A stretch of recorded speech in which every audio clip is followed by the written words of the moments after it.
Hi, I'm Mike Freed. I'm the Chief of the Services Research and Clinical Epidemiology Branch at the National Institute of Mental Health. So what we saw, I think, over time with the literature on both opioid use disorder and PTSD is that we can enhance care. And so even with PTSD treatments over time, some of the initial treatments, trials testing prolonged exposure and cognitive processing therapy, they were initially tested against either waitlist control or usual care.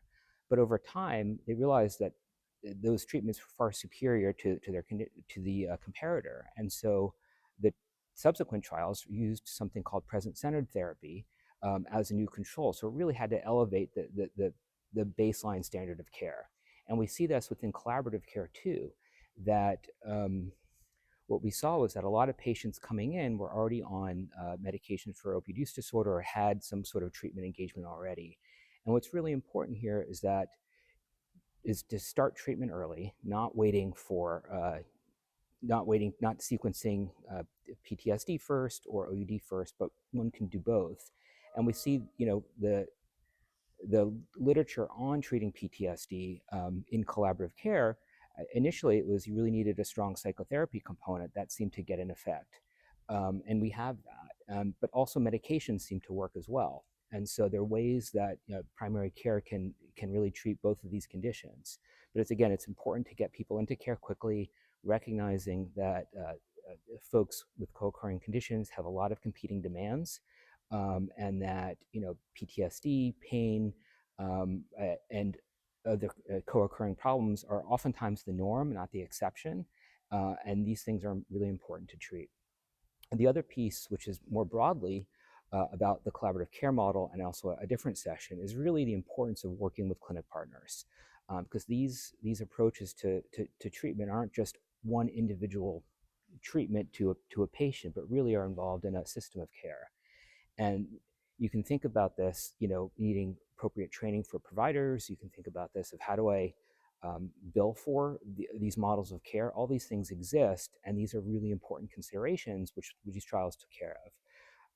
In a subsequent session, actually this afternoon, we'll be talking about very similar issues. And one of the collaborative care models actually is being tested in acute care trauma facilities. So it's really about going to where the patients are. And so primary care being one place, but acute care trauma centers is another. And this is for PTSD.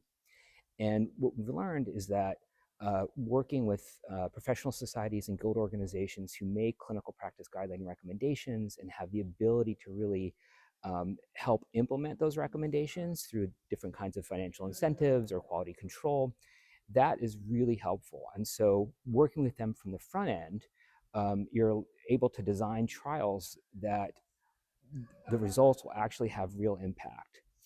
In a second study that will be presented later today, this is not collaborative care per se, but an intervention called Mission, which is very effective in 26 clinical trials, but was unaffordable in its current form. And so we funded David Smelson and colleagues to test components of Mission. And what did was he worked with third-party payers at the front end to really identify what were kind of willingness to pay thresholds, knowing that Mission in full being so effective, it was just not affordable. So testing these components, thinking, well, it might be less effective, but it'll be more affordable. And having some buy-in at the front end so that once the findings come out at the back end, the third-party payers will be able to actually, support delivery of Mission, which was a major hurdle toward implementation. One of the key features of collaborative care is really to address the public health concerns associated with both PTSD and OUD. And really, that's access to care, right? We know people who have PTSD oftentimes wait years to get treatment for a variety of reasons. So it's whether they're not seeking treatment or there's just no treatment available. Same thing for OUD. We knew that in 2019, only about 20% of people got any specific care for OUD within the past year. And those numbers have marginally increased. So to know that only 1 in 4 people get a standard of care for OUD, it's troubling. And so really trying to think about ways to improve access to care. We also know that dropout is high, and this is because care for PTSD can be kind of aversive. If you're doing talk therapy and you have to talk about your trauma, it's hard at first. And with medications for opioid use disorder, there was an interesting commentary by Dr. Kurt Kroenke, who really said, when you get somebody inducted into buprenorphine, it, it's hard. And so dropout is really common. And so it's really important to keep people engaged in care. And we also know that some of these transitions are hard, right? So the idea, there was a paper by Greg Simon and colleagues last year that we had supported that really looked at the relationship between buprenorphine prescribing and suicide reduction.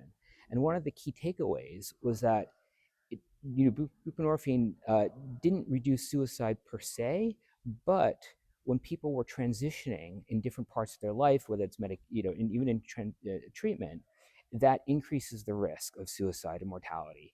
So these things are really important to consider. And the collaborative care model, one of the real benefits of the model is that you have eyes on patients. It uses a disease registry.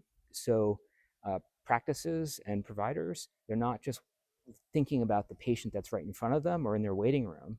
They also have eyes on patients that are on their panels, but not raising their hand and saying, "Hey, I need some help."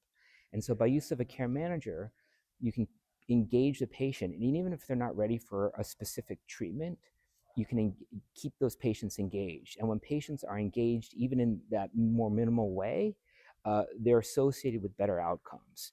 And so these things are, these are some real benefits of the collaborative care model that are just a different way of thinking about the problem.